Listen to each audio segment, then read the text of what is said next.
Muito bom dia, mais uma vez. Estamos então de regresso neste Café das 9 e vamos dar início a esta segunda parte, já sabe, com a nossa rubrica de osteopatia. Connosco está então Paulo Almeida, osteopata diplomado. Paulo Almeida, tudo bem? A Muito semana bom correu dia, bem? está tudo bem. Ainda bem. Então, hoje vamos aqui falar de um tema que é cefaleias e enxaquecas, mas se calhar se olharmos isto na linguagem mais comum, é mesmo aquelas terríveis dores de cabeça que por vezes temos, não é?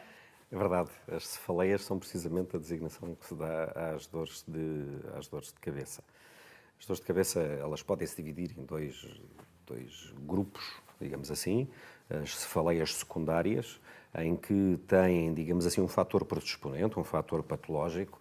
Podemos estar perante, e são precisamente aquelas que devem preocupar mais, porque poderemos estar perante um tumor, um aneurisma, uma simples gripe, febre, problemas ao nível visual, ao nível auditivo, portanto, podem precisamente ser a causa para essas dores de cabeça e então aí serem devidamente diagnosticadas e serem acompanhadas pelos seus respectivos médicos assistentes e especialistas. Depois temos um outro grupo, as cefaleias primárias, em que então aí a grande maioria estamos a falar nas cefaleias tensionais, e nas enxaquecas. As enxaquecas são efetivamente mais limitantes, em que têm um estado de intensidade de médio a intenso, chega muitas vezes a levar ao ponto de uma duração de 4 a 72 horas, onde leva muitas vezes à abstinência ao trabalho, onde as pessoas têm que faltar ao trabalho. Aí o comprometimento, para além do mal-estar, também para a vida da pessoa, porque uma baixa médica poderá ter só poderá ser colocada a partir dos 3 dias, portanto, e durante esses 3 dias não está a receber nem tem acesso a uma baixa médica.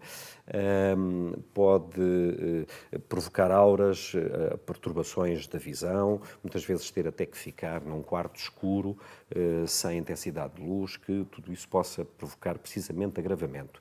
E estamos a falar em 20% das cefaleias, são precisamente as enxaquecas.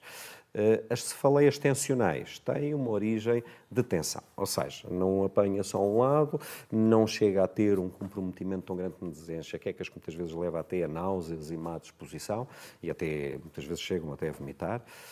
No caso da cefaleia tensional, o que temos é precisamente uma dor de pressão, que geralmente está associada à rigidez da nuca, tensão muscular, contraturas na zona do pescoço, do trapézio, da região temporal. Pode haver perturbação ao nível da articulação temporomandibular, ao nível do maxilar e criar precisamente essa pressão na cabeça, que tem já uma intensidade de leve a moderado, portanto não leva muitas vezes à abstinência ao trabalho, muitas vezes um simples antipirético, um paracetamol é suficiente para criar o alívio dos sintomas. Mas uma dor de cabeça não é normal. Muitas vezes em consultório, quando perguntamos se costuma ter dores de cabeça, as pessoas até dizem que eu tenho as dores de cabeça normais. Como é que uma dor de cabeça é normal? Não é normal, efetivamente, e a pessoa deve-se efetivamente preocupar.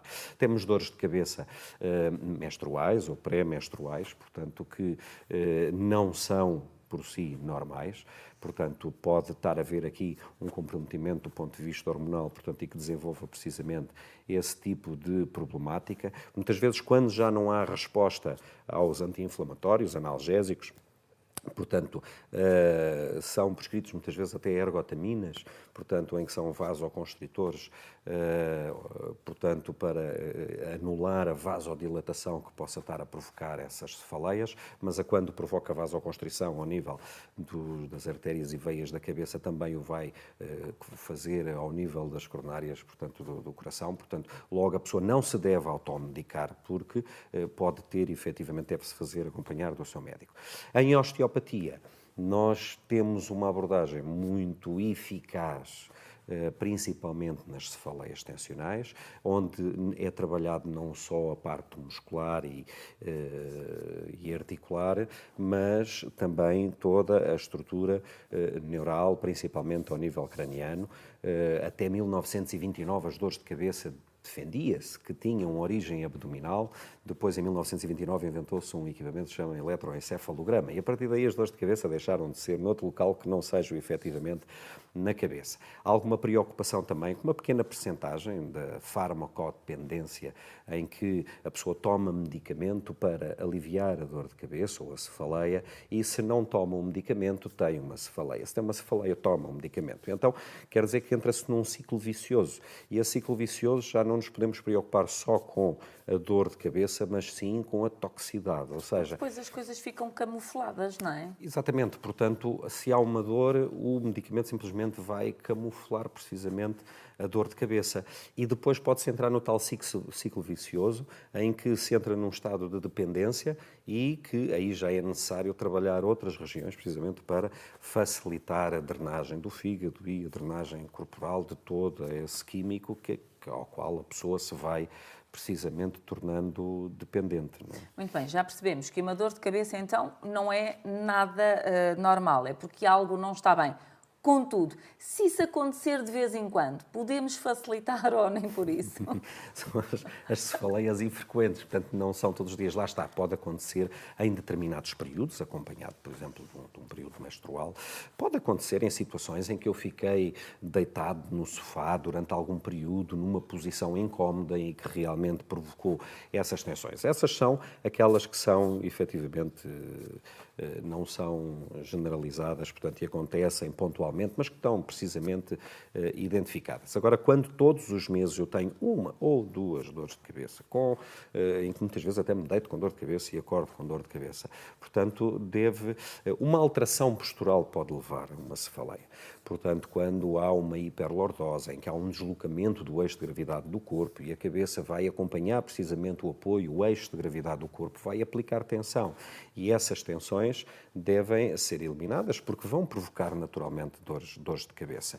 Depois temos também a questão psicossomática, ou seja, nós temos uma memória do passado e estamos constantemente a planear um futuro.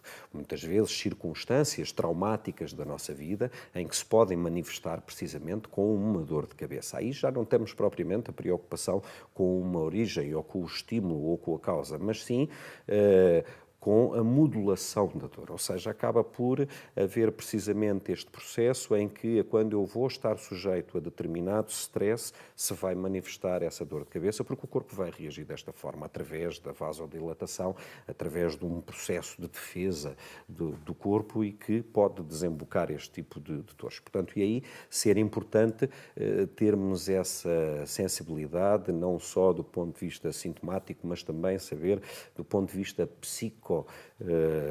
emocional, qual é o estado da pessoa que pode influenciar. Exatamente. Muito bem. Então, de que forma é que com a osteopatia podemos diagnosticar isto das dores de cabeça? Ora bem, o diagnóstico nas cefaleias secundárias deve fazer-se acompanhado do seu médico e fazer um conjunto de uma avaliação clínica para perceber se não há um fator patológico que esteja precisamente a provocar essa dor. Não quer dizer que a osteopatia não possa, nestas circunstâncias, ajudar, mas estamos a falar numa patologia que está a provocar dores de cabeça. Desde o momento em que não haja uma patologia associada, foi como eu disse, portanto, nós vamos tentar perceber se há tensões e anular essas tensões, se há alterações posturais e anular essas alterações posturais, se há hábitos, tentar compreender quais são os hábitos da pessoa. Uma pessoa que esteja constantemente com o telemóvel ou com o telefone a segurar com o ombro, que esteja muito tempo ou computador, portanto, são um conjunto de hábitos diários que vão levar a que se acumulem essas tensões e que se desenvolvam, portanto, não só a prevenção é o ideal, portanto, tentar corrigir alguns desses efeitos, pode haver também alguns hábitos como da alimentação. Um jejum prolongado pode provocar precisamente essas cefaleias. O caso do café, do tabaco, do álcool pode criar também o desenvolvimento de alguns hábitos que possam desenvolver essas cefaleias. Portanto, tentar fazer a prevenção, corrigindo alguns hábitos, não só na alimentação, mas em termos posturais, corrigir aquilo que é possível corrigir do ponto de vista postural, anular as tensões, regular os ritmos e equilibrar o ritmo cefalorraquidiano, no sentido da produção do líquido cefalorraquidiano ser devidamente regular. Depois disso tudo, em 15 segundos, como é que podemos prevenir todas estas situações? O que é que não devemos fazer? Se compreendermos que há hábitos que levam precisamente a esse estado, devemos identificá-los e corrigir esses hábitos. No estado agudo, devemos precisamente consultar, se for no caso da osteopatia, para precisamente anular essas tensões provocadas por alteração desses hábitos. Muito bem, Paulo, obrigada. É assim que fica esta rubrica de hoje de osteopatia. Estivemos a falar assim mais simplesmente das dores de cabeça e, portanto, há algo que pode fazer. Prevenir posturas, por exemplo, é essencial.